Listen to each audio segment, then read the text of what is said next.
السلام عليكم ورحمة الله وبركاته. بسم الله الرحمن الرحيم. الحمد لله وكفى وصلى الله وسلم على عبده المصطفى وعلى آله وصحبه الكرام الشرفاء ومن تبعهم بإحسان إلى يوم الموافاة. سبحانك لا علم لنا إلا ما علمتنا إنك أنت العليم الحكيم. رب اشرح لي صدري ويسر لي أمري واحلل عقدة من لساني يفقهوا قولي. أما بعد. Alhamdulillah, segala puji bagi Allah atas rahmatnya dan taufiknya. Di sore hari yang berbahagia ini kita menghadiri majlis ta'lim sekaligus juga pembacaan Maulid Nabi Muhammad sallallahu alaihi wasallam, yang tentunya kita berharap kehadirat Allah agar diberikan keberkahan dengan majlis kita ini, diberikan dan ditambahkan pengetahuan serta pemahaman yang dengannya kita akan meraih kebaikan dunia akhirat. Amin ya rabbal alamin. Salawat dan salam semoga senantiasa tercurahkan keharibaan baginda yang agung Nabi besar Muhammad sallallahu alaihi wasallam, pada keluarga beliau, kerabatnya, para sahabatnya, para tabi'in dan tabi'in ila yaumiddin, wa alaina ma'hum wa fihim, innahu arhamur rahimin wa innahu akramul akramin. Yang kami muliakan, yang kami hormati para tuan guru, tokoh agama, para alim ulama, terlebih khusus guru kita yang mulia Al-Ustaz Auza'i hafizahullah ta'ala, bersama juga dengan beliau Ustaz Hadran hafizahullah, dan juga jamaah grup Hadrah Maulid Simtud Durar. Begitu juga para tokoh masyarakat, Ibu Sri yang hadir bersama kita di hari ini, dan juga ibu-ibu sekalian yang dirahmati Allah Ta'ala. Sesuai dengan yang disampaikan tadi, maka dikemas acara kita di sore hari ini dengan peringatan Maulid Nabi, dan dilanjutkan juga dengan pengajian fikih wanita yang sudah bersama-sama kita mulai dari kemarin sore. Alhamdulillah, walaupun judulnya beda, satu Maulid Nabi, satu majlis fikih, tetapi kedua-duanya adalah majlis yang mendatangkan hasil dan keutamaan yang sama di sisi Allah. Karena Nabi SAW dalam hadisnya mengatakan, "Idza marartum bi riyadil jannati farta'u." Kalau kalian melewati taman-taman surga, singgahlah. Dalam satu riwayat Nabi mengatakan taman surga tersebut adalah majlis zikir. Dalam riwayat yang lain Nabi mengatakan majlis ilmu. Jadi kedua-duanya taman-taman surga. Nah, dan juga di samping kita berada di taman surga, ghanimahnya, keuntungannya menghadiri majlis ta'lim adalah surga. Nabi bersabda, "Ghanimatu majalisil ilmi al-jannah." Ghanimah adalah pemberian yang besar. Orang yang hadir dalam majlis ilmu, di samping bertambah ilmunya, bertambah pengetahuannya, dia akan mendapatkan ghanimah, keuntungan. Apa keuntungannya? Al-jannah, yaitu surga. Maka bersyukurlah apabila di suatu kawasan kita, di dekat rumah kita atau dekat dengan masjid kita, ada majlis ilmu ataupun majlis zikir, salawatan, maulidan. Karena majlis-majlis tersebut merupakan momen ataupun sarana, bahkan wadah untuk mentarbiyah diri kita ini. Mentarbiyah diri kita, yang mana manusia ini sangat memerlukan dan sangat membutuhkan at-tuma'ninah. Apa itu tuma'ninah? Ketenangan jiwa. ketenangan hati. Bukankah setiap orang ingin tenang dalam hidupnya? Ingin tenang. Maka Allah menjelaskan, karena manusia ingin tenang, alladzina amanu wa tatma'innu qulubuhum bi dzikrillah, ada bi dzikrillah tatma'innul. Jadi ingin ketenangan jiwa, ketenangan hati itu dengan berzikir kepada Allah. Ketika kita bersalawat, ketika kita berqasidah menyebut Allah, bersalawat kepada Rasulullah, maka kita akan merasakan tenangnya jiwa kita. Karena ini sudah janji Allah, ya. Makanya orang tua dulu bilang, ya, kalau sudah seseorang ini lagi sedih, gelisah, ataupun marah, ya, pasti orang tua bilang, beringatlah, beringat. Apa artinya beringat? Ingat Allah. Karena dengan berzikir tadi akan turunlah sakinah, akan turun ketenangan jiwa. Yang hari ini banyak orang menyangka bahwasanya ketenangan jiwa tersebut ketika dia memiliki kebendaan dari hiasan dunia, ya. Ketika dia memiliki perhiasan di dunia ini, dia menyangka dia tenang, dia menyangka dia tentram, dia bahagia. Ternyata semuanya adalah hampa belaka. Semua hanya fata morgana. Fata morgana yang kita lihat dari kejauhan, begitu panasnya matahari, seperti air, seperti sungai, seperti laut. Padahal ketika dikejar ke arah tersebut, ternyata hanya gurun, ternyata hanya aspal, ternyata hanya padang yang luas, yang dari kejauhan itu mencerminkan bahwa dia air. Begitu halnya dengan perhiasan dunia ini. Kenikmatan dunia ini senantiasa menipu. Senantiasa menipu. Kenikmatan makanan yang kita menginginkannya dalam keadaan lapar, apalagi favoritnya, apalagi seleranya makanan tersebut. Masing-masing punya favorit berbeda-beda. Ketika dia menikmati, sebentar aja lewat dari tenggorokan sudah hilang, ya, nikmatnya. Betul enggak? Bisa enggak tadi makan siang ceritakan sekarang bagaimana nikmatnya makan siang tadi? Masih terasa enggak? Tidak terasa.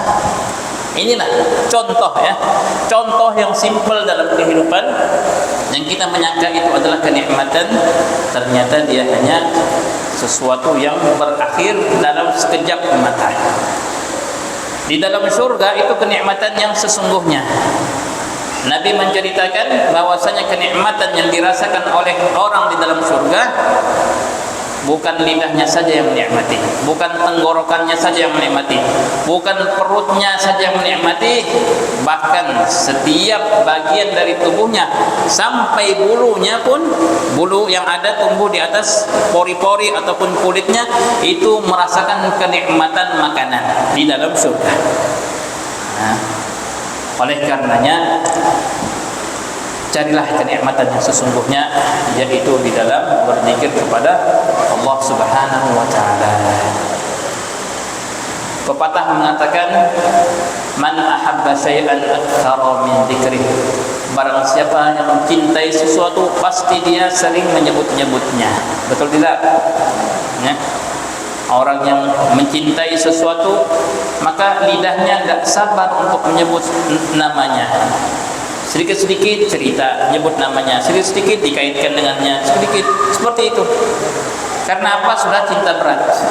Karena sudah betul-betul suka dengan sesuatu tersebut. Ciri orang yang cinta kepada Allah, maka lisannya selalu berzikir kepada Allah Ta'ala, ya. Kalau orang yang senantiasa berzikir kepada Allah, maka terisikan dalam hatinya kebesaran Allah. Ketika dia diangkat ruhnya, berakhir ajalnya dengan kesakitan yang sangat-sangat sakit sehingga dinamakan sakarat, sakaratul maut. Kenapa dinamakan sakarat? Sakarat itu artinya mabuk, tidak sadar. Tidak sadar. Maka jangan heran ketika orang sakaratul maut ditalkinkan, tidak bisa ngikut. Karena apa? Dia mabuk, tidak sadar sekarang. Tidak sadar. Tetapi orang yang dalam kehidupannya suka berzikir, la ilaha illallah, bersalawat pada Rasulullah, Allahumma shalli ala sayyidina Muhammad, ketika di akhir hayatnya, itulah isi hatinya yang akan terkeluarkan oleh lisannya. Ya. Jangankan sakaratul maut, hal-hal yang biasa dalam keseharian kita itu menunjukkan apa isi hati kita. Mau turun dari tangga masjid, mau masukkan sandalnya, apalagi sandalnya tinggi, ibu-ibu ya, ada yang sandal tinggi, pas menginjak terpelecok, apa yang terkeluar dari lisannya? Kira-kira apa? Oh bapaknya, orang-orang, oh ammanya, oh ini, ada enggak terkeluar? Allahu Akbar, la ilaha illallah. Itu baru hal kehidupan yang mengagetkan kita. Bagaimana kalau sakaratul maut? Bagaimana ketika sakaratul maut yang membuat kita ini mabuk? Maka dengan banyak berzikir, bersalawat, ini akan memudahkan kita di akhir hayat kita untuk meraih husnul khatimah. Alhamdulillah atas rahmat Allah ini, maka istiqomahlah dalam menghadiri pengajian, istiqomahlah dalam menghadiri yasinan, burdahan, barzanji, dibai, simtodorar, majelis apapun, majelis zikir, majelis ilmu, semua sama, ya. Semua mendatangkan rahmat, ketenangan, tumakninah, sakinah dalam jiwa kita, yang insyaallah dengannya, dengan sakinah dan tumakninah ini kita akan menghadapi segala problematika kehidupan. Ya, setiap orang punya problem masing-masing ya. Ada yang banyak, ada yang sedikit, ada yang, ketahuilah kuncinya hanyalah bergantung pada Allah. Semuanya bergantung pada Allah, berdoa pada Allah, berzikir pada Allah. InsyaAllah bukan makna kita keluar dari problem, tapi bagaimanakah kita menghadapi problem tersebut. Kalau mau lari dari problem, ya mati saja, karena tempat yang tidak ada problem ya di akhirat. Kalau dunia ya memang tempatnya problem, tempat kesusahan, tempat penderitaan, semuanya ada di alam dunia ini. Kalau ingin mendapatkan kesenangan selalu, itu di surga saja, di akhirat.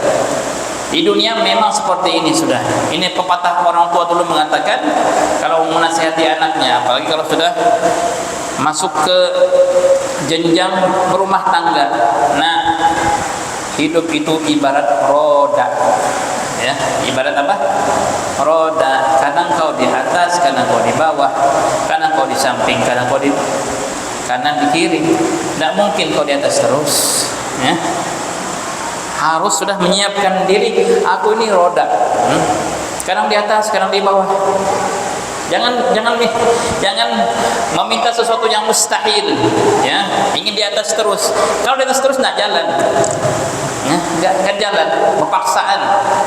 Siapkan diri, mau di bawah hari ini, mau di atas, mau di sampingmu. Begitulah Nabi SAW dalam kehidupannya, beliau senantiasa mencontohkan qanaah. Tahu qanaah? Ya, ini menerima takdir Allah, menerima apa yang sudah ditentukan oleh Allah Ta'ala. Karena tidak ada yang berlaku terjadi sesuatu apapun di alam dunia melainkan kehendak Allah Ta'ala. Baik, buruk, sehat, sakit, wa annahu huwa adhaka wa abka. Itulah Allah yang membuat orang tertawa, tersenyum, dan membuat orang sedih. Semua di tangan Allah Subhanahu wa Ta'ala. Kalau kita menyerahkan segala sesuatu kepada Allah, maka tidak ada yang namanya susah di alam dunia. Mudah-mudahan Allah Ta'ala menjadikan kita hamba-hambanya yang senantiasa mendapatkan tuntunan dan bimbingannya dalam kehidupan. Amin ya rabbal alamin. Ya, di antara kebaikan yang diinginkan oleh manusia, itulah yang telah disabdakan Nabi dalam hadisnya, man yuridillahu bihi khairan yufaqihu fid din. Siapa yang diinginkan kebaikan oleh Allah, dia akan dipahamkan tentang agamanya. Jadi menuntut ilmu agama maknanya menuntut kebaikan. Berarti ciri dia itu adalah orang yang diinginkan kebaikan oleh Allah. Orang yang tidak diinginkan kebaikan oleh Allah, dia jahil atas perkara agamanya. Ini kenapa kita belajar seperti ini, kenapa ada majelis-majelis ilmu di masjid-masjid, belajar dari dasar, belajar bersuci, bagaimana berwudu, bagaimana mandi, apa saja yang membatalkan wudu, bagaimana salat yang benar, apa syaratnya, apa rukunnya. Begitu juga puasa, begitu juga zakat, begitu juga umrah, haji, itu baru ibadah. Belum lagi muamalah, berjual beli, bagaimana berjual beli yang benar, tidak ada riba di dalamnya. Kemudian sistem cara berjual beli pun sesuai dengan syariat, tidak ada penipuan, tidak ada hal-hal yang dilarang dalam syariat. Semua apabila seseorang mengetahui hal tersebut, maka dia telah diinginkan kebaikan oleh Allah. Maka bersyukur kalau hadir majlis ilmu, majlis ta'lim, ini ciri kita diinginkan kebaikan oleh Allah Ta'ala. Alhamdulillah, kemarin ketika kita memulai pengajian bab bersuci dan fikih, seputar fikih wanita, kita sudah memulai dengan pembahasan tentang berwudu, ya, berwudu. Nah, di sore hari yang mulia ini kita akan melanjutkan dengan pembahasan yang masih berkaitan dengan wudu, yaitu hal-hal yang membatalkan wudu. Nah, supaya tahu wuduku ini sahkah, kalau sudah wudu ini batalkah atau belum ini, maka diketahui dengan beberapa hal yang akan membatalkan wudu. Hal yang membatalkan wudu itu ada 4 perkara. Ada 4 perkara. Yang pertama, keluarnya sesuatu dari 2 lubang, kubul ataupun dubur. Apabila keluar darinya sesuatu dari dalam tubuh kita ini, maka batallah wudu kita, baik dari kubul ataupun dari dubur. Baik itu sesuatu yang biasa yang keluar dari manusia, minta maaf, air kencing ataupun kotoran ataupun angin, ya, yang keluar dari kemaluan, itu ada yang namanya air kencing, ada yang namanya mazi, ada yang namanya wadi, ada yang namanya mani. Dari keempat ini yang membatalkan 3, 1 tidak membatalkan. Yang membatalkan air kencing, air mazi. Air mazi, tahu air mazi? Air yang keluar bersamaan dengan syahwat, itu namanya mazi, ya. Dan hukumnya najis. Hukumnya najis. Ini kalau keluar batal wudunya, sama dengan air kencing. Wadi begitu juga. Wadi ini air yang keluar dari kemaluan apabila seseorang ini merasa letih, capek. Dan sifat cirinya itu agak keputihan, keruh tapi cair. Jadi mirip dengan mani, hanya saja wadi ini dia cair. Kalau mani kental. Ini kalau keluar juga membatalkan dan juga hukumnya najis. Air kencing, mazi tadi, wadi, ketiga-tiga ini kalau keluar membatalkan wudu dan juga hukumnya najis. Yang keempat, mani suci, ya. Kalau mani keluar kemudian terkena sarung, terkena celana, itu tidak menajiskan sarung, tidak menajiskan juga celana, ya. Dan juga tidak membatalkan wudu. Oh, ajib, tidak membatalkan wudu, ya. Dia hanya mewajibkan untuk mandi. Itu yang namanya mani, berbeda dengan yang 3 tadi. Ayo. Kemudian di antara hal yang membatalkan juga adalah darah yang keluar.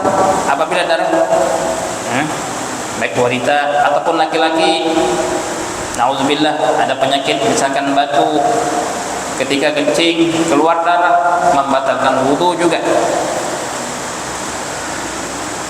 Yang keluar dari dubur, kotoran, minta maaf, cacing ya. Kalau keluar sakit perut minum obat cacing, keluar cacing, batal enggak wudunya? Batal juga. Segala apapun yang keluar dari keduanya, walaupun itu sesuatu yang jarang keluar dari manusia, katakan keluar batu, keluar batu,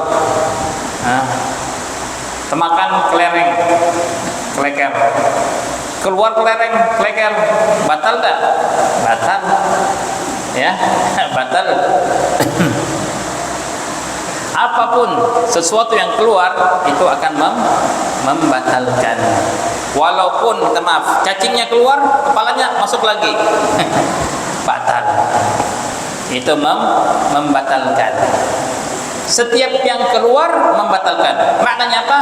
Kalau masuk tidak membatalkan. Contohnya, entah sekarang masih dipakai enggak? Kadang-kadang untuk anak kecil ataupun orang dewasa yang enggak mampu minum obat pahit, akhirnya obat panasnya menggunakan obat yang ditusukkan ke lubang duburnya. Apa namanya? Masih dipakai sekarang ini. Kalau di Yaman masih, kadang-kadang untuk anak-anak ataupun orang dewasa dimasukkan. Apakah membatalkan? Tidak. Kalau masuk tidak membatalkan, ya. Yang penting yang disentuh. Kalau bersentuhan dan bukan muhrim maka batal. Tapi kalau hanya dimasukkan saja itunya, itu tidak membatalkan. Keputihan bagi wanita, ya, keputihan adalah cairan yang keluar dari wanita. Ini suatu tabi'i, sesuatu yang biasa, yang keluar dari kemaluan wanita. Apakah dia membatalkan atau tidak membatalkan? Maka kalaulah cairan tadi, keputihan ini keluar dari bagian dalam, dinding kemaluan bagian dalamnya, maka dia membatalkan dan hukumnya najis, ya. Kalau dari bagian dalam dinding kemaluan wanita itu najis dan juga membatalkan. Tapi kalau bagian dinding luarnya, ya, keluar dari tempat itu, maka itu wanita pasti merasakannya dari dalam apa dari bagian luar. Kalau bagian luarnya dia tidak najis dan tidak membatalkan. Sama halnya juga dengan wasir ataupun ambeyennya, ya, ambeyen. Nah, ini apa nih? Seperti ada gumpalan darah gitu ya di bagian dubur. Kalau tadi keputihan di kemaluan depan, kalau ini ambeien ataupun wasir itu di bagian belakang. Hukumnya bagaimana? Sama juga. Kalau bagian dalam duburnya hukumnya najis dan membatalkan. Kalau bagian dinding luar dubur tidak membatalkan dan juga tidak najis. Imam Syafi'i rahimahullah di akhir-akhir hayat beliau terkena penyakit wasir, ambeien. Tetapi ini sebagai pelajaran bagi kita sekalian, ya. Beliau ini mengajar santri-santri murid-muridnya dalam keadaan seperti itu, dalam posisi seperti ini sakit, beliau tidak berhenti, tidak libur, tidak alpa mengajar. Bahkan beliau duduk di atas kursi, di bawahnya diletakkan baskom, mengajar, ambeiannya darahnya sambil menetes. Tapi beliau tidak berhenti untuk mengajar. Ya. Ada tidak kita sampai penyakit seperti ini? Ya, Imam Syafi'i walaupun sakit separah ini pun tetap datang untuk mengajar. Kita baru sakit gigi aja sudah tidak mau ke majelis lagi. Ya. Baru sakit pusing ringan sudah tidak mau ke majelis. Ini beliau sampai sakit separah ini masih mengajar, ya, karena jiwanya dalam menuntut ilmu, ya. Jadi inilah hal yang membatalkan yang keluar daripada dua lubang, kubul dan juga dubur. Baik itu basah ataupun kering, ya. Tadi seperti batu, keluar batu tetap membatalkan. Naam. Allahu Akbar. Kemudian yang kedua, Tadi diinfokan kalau ada hal yang ingin ditanyakan, kertasnya sudah dibagikan kan? Nah, sambil ditulis. Ustaz kita Ustaz Hadran, mana beliau? Kalau enggak ya pakai ini aja. Punya kertas enggak? Kertas kemarin ada yang punya kertas. Kalau ada yang kurang jelas yang ingin ditanyakan, sambil tulis, nanti di akhir pengajian kita akan menjawab. Yang kedua, yang membatalkan wudu adalah hilangnya akal. Hilangnya akal. Hilang akal ini banyak dikarenakan tidur. Yang kedua, pingsan, siup, siup, pingsan. Yang ketiga, kesurupan. Kesurupan juga termasuk. Yang keempat, hilang akal. Ini gila, hilang akal. Yang kelima, mabuk. Ya, mabuk disengaja atau tidak disengaja, ini hilang akal. Maka kelima-lima ini akan membatalkan wudu. Membatalkan wudu walaupun sebentar. Walaupun sebentar. Pingsan langsung bangun lagi, hilang akalnya, batal wudunya. Ya. Kesurupan sebentar dibacain langsung sadar lagi, batal wudunya. Tidur seperti itu juga. Tapi untuk masalah tidur, tidak semua jenis tidur itu yang membatalkan wudu. Tidur yang tidak membatalkan wudu itu apabila di sana ada 4 kategori. Ya, ini jenis tidur yang tidak membatalkan. Yang pertama, tidurnya tubuhnya betul-betul bertumpukan dengan bumi, ya, seperti ini tidurnya, duduk tidur, bersandar tidak apa-apa walaupun dia bersandar, yang penting dia betul-betul bertumpukan dengan bumi. Di atas dalam mobil sama juga. Dia ke sini, dari sini ke Labanan, tidur sepanjang jalan. Batal wudunya? Tidak batal. Dia duduk. Jadi tidak mesti dia naik pesawat 1 jam ke Samarinda. Sampai Samarinda, batal tidak wudunya? Tidak batal. Kalau betul-betul duduk itu tegap dengan bumi. Ya. Ini syarat yang pertama, tidur yang tidak membatalkan, betul-betul tegap dengan bumi. Yang kedua, kriterianya adalah dia seseorang yang memiliki postur tubuh yang sedang, tidak gemuk, tidak juga terlalu kurus, karena itu memberikan faktor besarnya kemungkinan akan keluar sesuatu dari duburnya. Ya, angin, kentut. Kalau orang terlalu gemuk dan juga terlalu kurus, dia sedang. Yang ketiga, dia bangun dari tidurnya tadi ini dalam keadaan yang sama. Tertidur, duduk, ini kecapean. Pas bangun sudah telentang. Ini batal wudunya. Tidur sudah telentang. Tidur sudah tengkurap. Walaupun awalnya dia duduk dalam keadaan seperti ini, maka bangunnya harus seperti itu juga. Ya.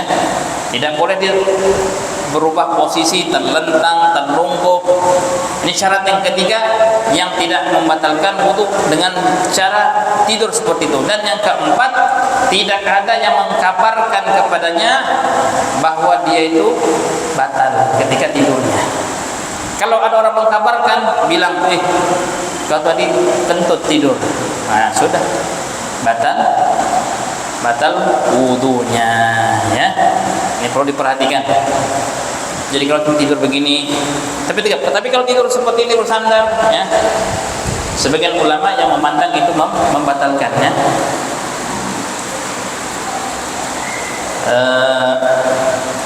Nah, ini jenis tidur yang tidak membatalkan wudu. Kemudian hal yang ketiga yang membatalkan wudu adalah bersentuhan.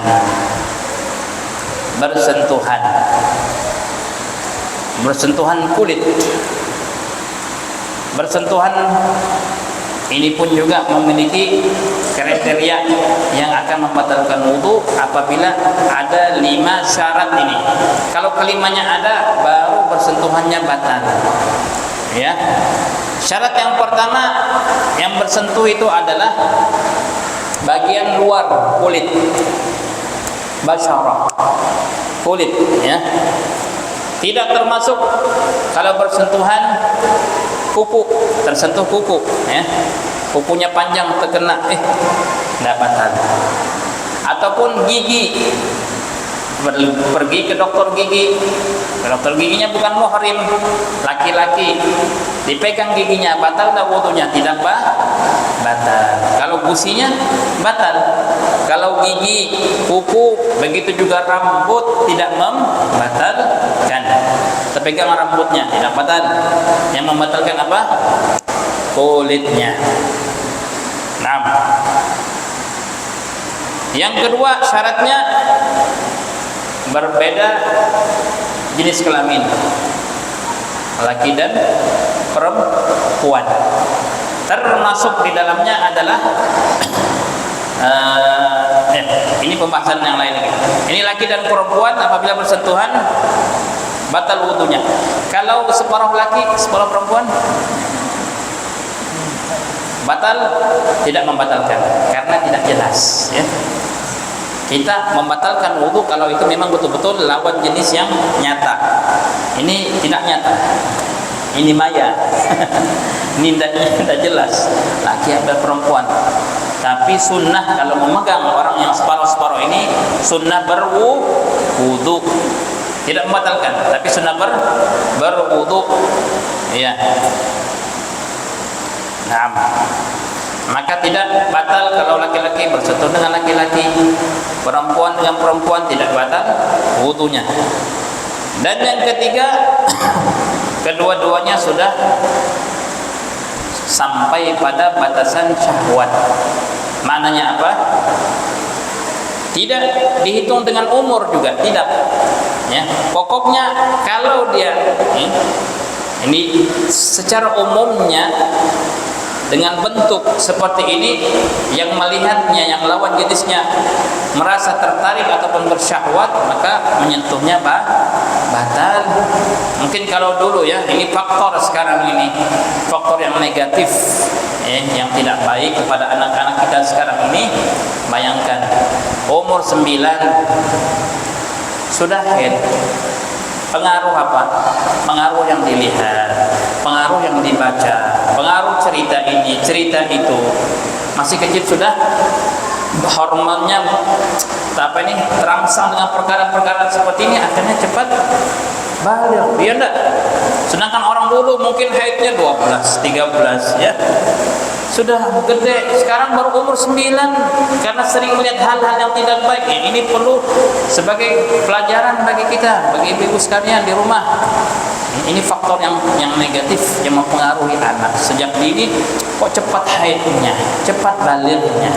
Karena apa? Karena itu makanan begitu juga, makanan pengaruh. Maka perlu perhatikan, jangan sampai anak kita masih kecil sudah kenal dengan hal-hal yang tidak baik. Na'udzubillah. Nah, jadi kadang umurnya 10 tahun tapi badannya gede, subur, makanannya bagus. Kalau orang melihat, mungkin anak ini umurnya 15 tahun, 17 tahun. Kira-kira kalau bahasa kasarnya bisa jadi pinang sudah ini, bisa sudah dikawinkan. Nah, walaupun umurnya 10 tapi bodinya yang besar tadi, maka kalau menyentuhnya membatalkan. Selain itu, yang masih anak-anak, misalnya masih kecil, nah itu tidak membatalkan walaupun bukan mahramnya, walaupun berlainan jenis kelamin. Itu syarat yang ketiga. Yang keempat, syaratnya bukan muhrim. Bukan muhrim. Kalau muhrim bersentuhan tidak membatalkan. Muhrim itu ada 18. Selainnya bukan muhrim. Jadi mahramiyah itu ada 18 secara perincinya. Secara apa ini? Kalau dibagi itu menjadi 3. Satu ada 7 orang, yang kedua 7 orang jadi 14, ditambah lagi dengan jenis yang ketiga 4 orang. Jadi semuanya berapa? 7 tambah 7, 14 tambah 4, 18. 7 itu melalui nasab, kaitan darah. Allah jelaskan dalam surah An-Nisa, hurrimat alaikum ummahatukum wa banatukum, ibu kalian. Jadi mahram kita apa? Ibu kalian. Itu untuk yang laki ya. Ibu kalian. Kemudian anak kalian yang perempuan, saudara perempuan kalian. Kemudian bibi ya, acil, bibi dari sebelah ibu, saudara ibu, bibi saudara ayah. Kemudian juga ponakan anak saudara kita yang laki, dan ponakan perempuan juga dari anak saudara perempuan kita. Jadi 7. Itu untuk yang laki. Untuk yang ibu-ibu, untuk yang wanita, maka mahramnya siapa? Bapaknya, anak lakinya, bukan anak lakinya, anak laki-lakinya ya, anak laki-lakinya. Kemudian saudara laki-lakinya. Kemudian pamannya dari sebelah ibu, pamannya dari sebelah bapaknya. Ponakan laki dari saudara lakinya. Dia punya saudara laki-laki, anaknya laki-laki, itu ponakannya. Dia punya saudara perempuan, anaknya laki, itu juga ponakannya. Jadi ada berapa? Ada 7. Itu kalau bersentuhan tidak membatalkan. Ya. Yang kedua itu melalui nasab. Yang kedua melalui persusuan. Bagaimana persusuan ini? Ibu punya bapak. Bapaknya bukan bapak kandung, tapi bapak sesusuan. Ya, bapak sesusuan. Punya anak sesusuan. Sesusuan bukan anak kandung, tetapi ibu pernah menyusukan anak tadi 5 kali menyusukannya, akhirnya jadi anak sesusuan. Saudara perempuan sesusuan, saudara laki perempuan, itu juga mahramnya. Bibinya dari sebelah saudara yang laki, bibi dari saudara perempuannya sesusuan.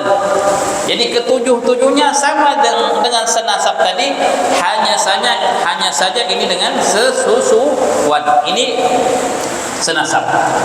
Ya. Jadi ini 7, ini 7. Dan yang keempat adalah melalui musaharah.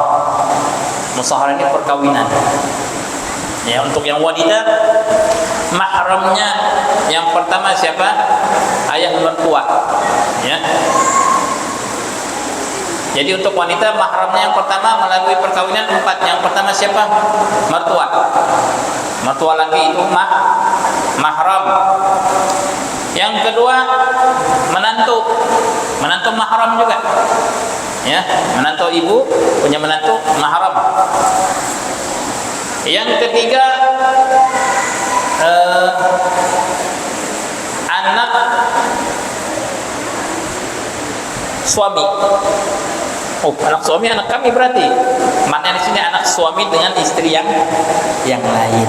Contohnya ya. Baik dia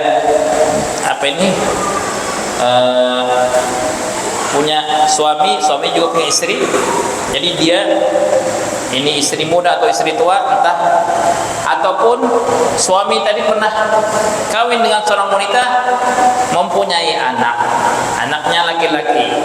Istri pertamanya meninggal dunia, kawin dengan yang kedua, maka yang kedua ini dengan anak dari istri pertama lelaki tersebut ada mahram, ya, mahram. Ya, ini yang tadi yang dinamakan dengan apa? Dengan al-musaharah. Nah,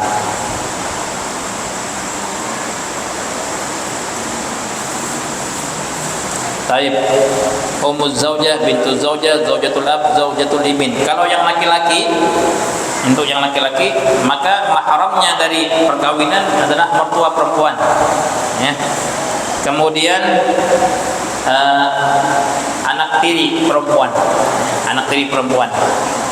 dan yang ketiga menantu kita perempuan, dan juga ibu tiri, ya, ibu tiri. Yang perempuan juga, ya, bapak tiri itu juga adalah mahram. Mertua, bapak tiri, menantu, anak tiri, keempat ini adalah mahram untuk wanita. Selain dari yang 18, kalau bersentuhan akan membatalkan. Jelas, ya, yang tentang mahram ini, ya. Kemudian yang kelima, syarat kelima yang membatalkan apabila bersentuhannya tanpa pelapis, walaupun tipis, walaupun transparan. Misalkan plastik, ya, plastik yang terang seperti ini yang menutupi apa di buah ini atau kue, tersentuh tidak membatalkan, walaupun tipis, karena tidak bersentuhan secara langsung, ya. Inilah 5 kriteria yang akan membatalkan apabila terjadinya persentuhan antara laki-laki dan perempuan yang bukan mahram. Jadi ada 5 kriteria tadi.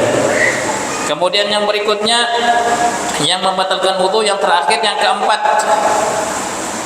Apa itu yang keempat? Adalah menyentuh kemaluan. Menyentuh kemaluan manusia. Nah, ini perlu digarisbawahi. Kalau menyentuh kemaluan selain manusia, kambing kah, monyet kah, ya kah, tersentuh, ya. Misalnya lagi ngangkat kambing mau dimasukkan ke kandang, terpegang kemaluannya, tidak batal wudunya, ya, tidak batal wudunya. Menyentuhnya dengan apa? Dengan telapak tangan. Untuk menyentuh kemaluan khusus, ya, bukan bersentuhan yang tadi ini menyentuh kemaluan, ini membatalkan baik selain kita kemaluan yang lain ataupun kemaluan sendiri, itu membatalkan. Anak kita, walaupun ini mahram kita, kan tadi katanya nggak membatalkan, betul, itu kalau bersentuhan kulit. Tapi sekarang menyentuh apa? Kemaluannya. Anaknya kencing, dibersihkan, kemaluannya batal. Karena apa? Karena menyentuh kemaluan. Beda tadi, ya, kalau kulit saja tidak membatalkan. Tapi kalau khusus kemaluan, itu batalnya apabila menyentuhnya dengan telapak tangan. Kalau menyentuh dengan apa namanya ini telapak. Kalau ini apa namanya? Tidak ada namanya. Ini bahasa Arab zahirul kaf. Ini zahirnya telapak tangan. Ini batinnya, ini zahir. Zahir batin. Zahir batin. Kalau menyentuh dengan ini tidak membatalkan. Baik itu kemaluan, kubul ataupun dubur, bagian belakang. Ya, minta maaf.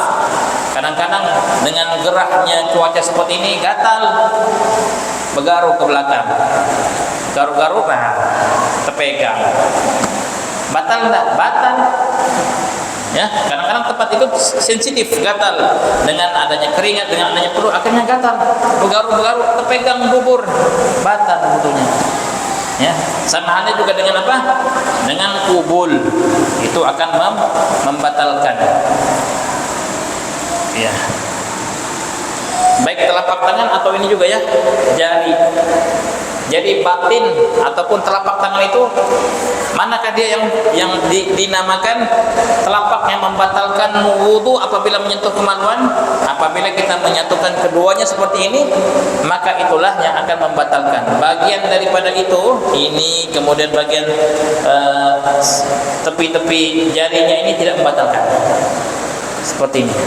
Nah, inilah yang membatalkan. Yang sampingnya, yang atasnya, yang lainnya itu kalau menyentuh kemaluan tidak membatalkan. Itu kemaluan, baik kemaluan sendiri ataupun kemaluan siapapun. Ya, anaknya, kecil, dewasa, semua membatalkan dengan syarat yang menyentuh apa? Telapak tangan. Ya, sebelum kita masuk untuk beberapa hal-hal pembahasan tentang hal-hal yang diharamkan apabila seseorang sudah batal wudunya, mungkin ada pertanyaan ataupun kertas yang sudah dikumpulkan, boleh kita menjawabnya sambil break, sambil menikmatilah apa yang dihidangkan. Boleh 5 menit sambil kita melanjutkan menunggu untuk pembahasan berikutnya, hal-hal apa sajakah yang diharamkan bagi orang yang telah batal wudunya. Ya, bisa dibantu sambil dinikmatilah hidangannya. Oke. Nanti insyaallah 15 menit atau 20 menit sebelum maghrib kita stop